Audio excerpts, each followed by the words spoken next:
everyone, and welcome to English Pod. My name is Marco. My name is Catherine, and we have an unusual lesson for you today. It's more about writing than about speaking.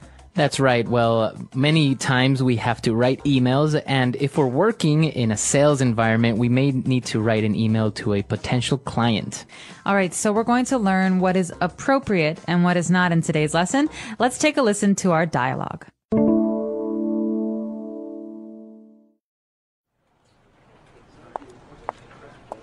Melanie, can you help me with something?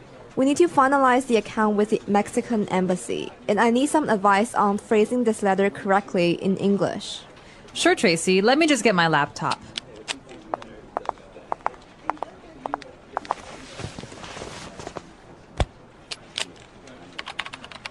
Right, all set. Okay, so, to whom it may concern, I am writing... Tracy, I think that's a little too formal. I know you want to be polite, but you've already made contact with them, so in English, you can be a bit more relaxed in the opening. Okay, more relaxed. Got it. Hey, Sally, what's up? It's Tracy here. Just... Okay, Tracy. Now it's too relaxed. You've still got to show some respect. How about starting with, Dear Miss Cooper, I'm writing to confirm... Great, okay. Dear Miss Cooper, I'm writing to confirm the final quotation for the full-page back cover color advertisement you requested for the spring issue of Viola magazine. That's great. The final costing, including advert design and production, comes to 45,600 RMB.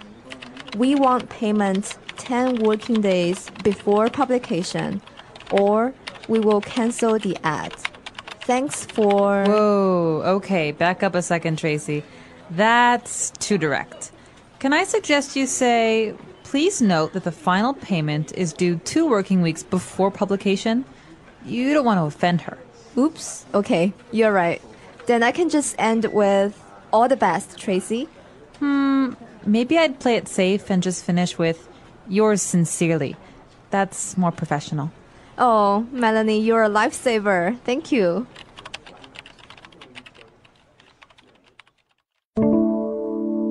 All right, we're back. So now let's take a look at some of that vocab we heard on Language Takeaway. Language takeaway. We have some wonderful adjectives today. The first one that I wanted to discuss, Marco, is formal. Formal, that's right. We want to be a little bit more formal when we're writing someone we don't really know too much. That's right, but we have to be careful because sometimes you can be too formal.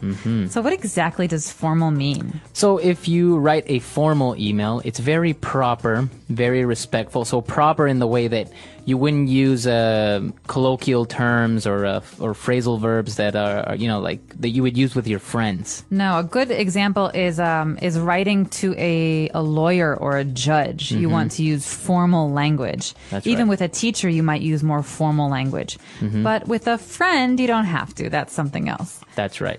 So when you're writing something that's formal, it's important to be polite as well. Now, what is polite? Right. So you want to be formal, you want to be serious, and you want to be polite. You want to show respect. You want to be nice, basically.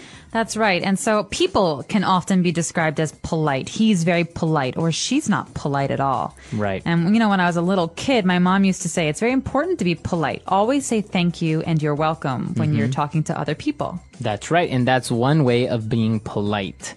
Now, also when we are describing the way that you speak to someone or the way that you write, you can be very direct. Now, being direct means that you say exactly what you want or exactly what you're thinking. Okay, so maybe if we're talking to this company, you say, hi, I want this. I will pay this much. Thank you. Bye. Right.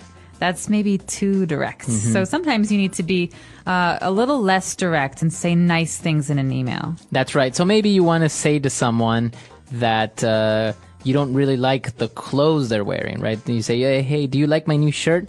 And if you're very direct, you would say, no, I think it's very ugly. I hate it. Right, that's too direct. So maybe you would say, I don't really think it suits you very well. Or I think a different color would be better on you. That's right. So that's being a little bit less direct. Now, obviously, if you're too direct with someone, you may offend that person. All right, to offend is a verb, and to offend someone means to say something that makes them unhappy or upset or even angry. So going back to the same example of the shirt, if you say, I think that shirt is very ugly, that person might be offended. Gosh. Or maybe if you say, I think people with brown hair are so ugly, and there's someone next to me with brown hair, they say, oh, I'm offended. Right. I'm not ugly, but I have brown hair. That's right. Okay, so you don't want to offend anyone by being too direct, or you don't want to have anyone feel offended. Now, for our last phrase here on language takeaway, we have towards the end of the dialogue, Tracy thanks Melanie by saying, "You are a lifesaver. Thank you." Okay, so don't be confused. There is also a candy called Lifesavers, and she's not calling her a candy. Right. She's saying, wow, thank you. You really helped me. Okay? So when someone helps you a lot, you can call them a lifesaver. But Right. Marco, what exactly is the object, the lifesaver? If you've ever been on a boat, you see this big orange circle that is used to throw into the water to help someone to prevent them from drowning. That is called a lifesaver. Okay, so I'm drowning. I'm having a hard time writing this email. I do not know what to say. Marco, you come and help me. I can say, oh, wow. Thank you so much. You're a lifesaver. That's exactly right. All right, so we've taken a look at 5 key words there. Why don't we take a listen to our dialogue again, and we'll be back with Fluency Builder.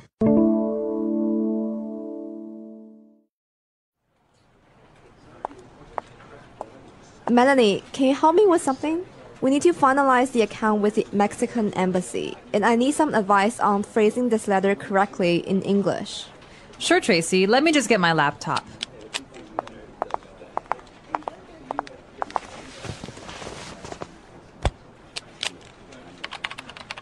Right. All set. Okay, so, to whom it may concern, I am writing... Tracy, I think that's a little too formal. I know you want to be polite, but you've already made contact with them, so in English, you can be a bit more relaxed in the opening. Okay, more relaxed. Got it. Hey, Sally, what's up? It's Tracy here. Just... Okay, Tracy. Now it's too relaxed. You've still got to show some respect. How about starting with, Dear Miss Cooper, I'm writing to confirm... Great, okay. Dear Miss Cooper, I'm writing to confirm the final quotation for the full-page back cover color advertisement you requested for the spring issue of Viola magazine. That's great. The final costing, including advert design and production, comes to 45,600 RMB. We want payment 10 working days before publication, or we will cancel the ad. Thanks for... Whoa, okay, back up a second, Tracy. That's too direct. Can I suggest you say, please note that the final payment is due 2 working weeks before publication? You don't want to offend her. Oops, okay, you're right. Then I can just end with, all the best, Tracy. Maybe I'd play it safe and just finish with, yours sincerely. That's more professional. Oh, Melanie, you're a lifesaver. Thank you.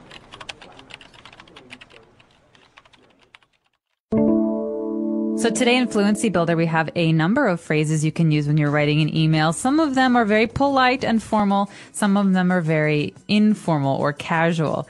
Now, this first phrase, Marco, is very, very formal, right? That's right. We start our letter by stating, to whom it may concern. All right. To whom it may concern. Remember that M there. This is a very formal phrase, and we're going to take it as a phrase. This is how you begin a formal letter. That's right. Usually you start this letter if it's directed to maybe a company or someone not specific. You don't know that person's name, and you're just saying, you know, whoever's reading this letter, whoever it concerns. That's right. Well, I could say, Dear Marco. Right. But in this case, maybe I don't know who the name of the person I am writing this email to. It's a big company. There are many people. So if you don't know who you're writing to in a company or in an organization, you say, to whom it may concern. That's right. Okay, now we started very formal. Melanie said, I think it's a little bit too formal. Maybe we should be more relaxed. So Tracy says, okay, got it. So how about, hey, Sally, what's up? What's up? Okay, what's up? What's up is the kind of thing I say with my friends. You know, hey, Marco, what's up? Right. But I would never say this in a formal situation with a boss or with an employer or with a more serious situation. Exactly. Especially if you're writing an email to a client. You don't really want to say what's up.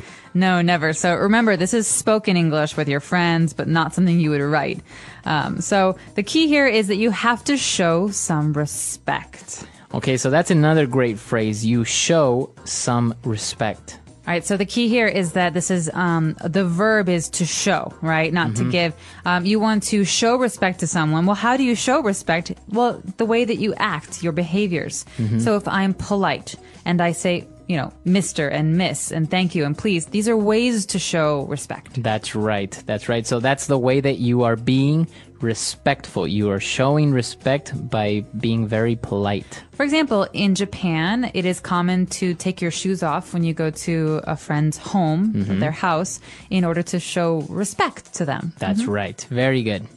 Now, as we continue writing the letter, towards the end, we wanted to play it safe and just write yours sincerely to close the letter off. All right, so this phrase, play it safe, what does this mean? When we're talking about making a decision or taking a risk, we want to play it safe. We want to use the less risky option. All right, so the key here is that the verb is to play. Play it safe. This means that, there's maybe a risky option and a safe option, and it's better to take the safe option. Play it safe. That's right. So that's the way that you would use this phrase, to play it safe, to make a decision that doesn't have too much risk or that you know that will work very well. And to close things off, another option to end the letter, we could say, all the best. All the best, Tracy. All the best, comma, Tracy. All right, so this is a way to end a letter. You can say sincerely or best, but it's a very nice way to end if you just say all the best. And then you say, after that you have a comma, and then you sign your name. That's right. All right, let's listen to our dialogue one last time, and we'll be back to talk a little bit more.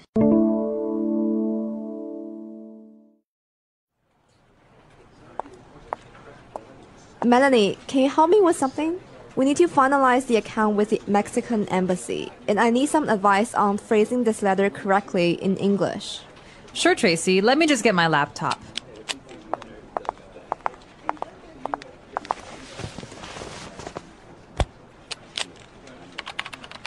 Right. All set. Okay, so, to whom it may concern, I am writing... Tracy, I think that's a little too formal.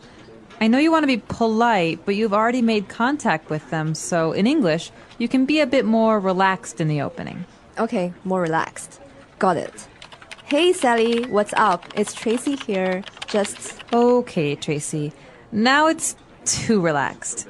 You've still got to show some respect. How about starting with, Dear Miss Cooper, I'm writing to confirm... Great, okay.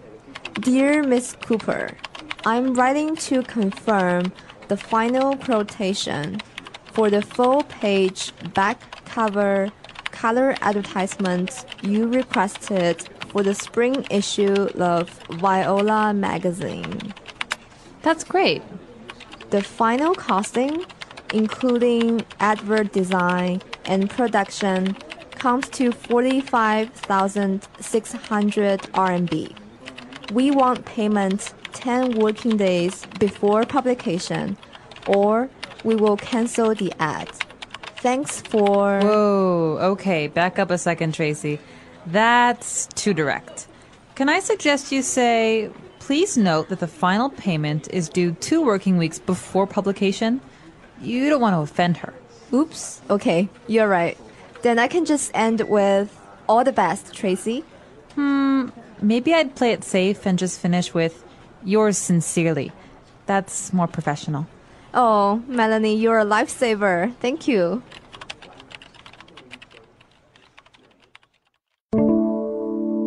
So talking about ending formal emails or emails that you're writing to clients, colleagues, we can say sincerely in your name. Sincerely, Marco.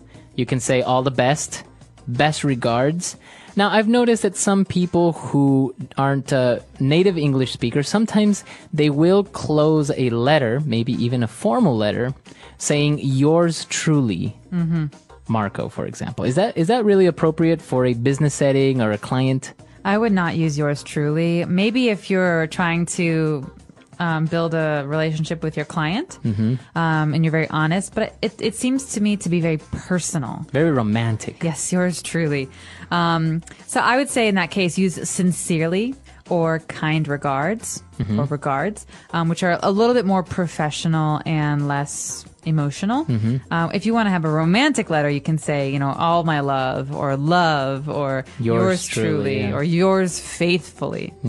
This is a very important topic, I think, because many times in school we do learn how to write letters, but usually they are more personal letters. And so we memorize that usually at the end of the email or the end of the letter, you say yours, Marco, or yours truly, Marco.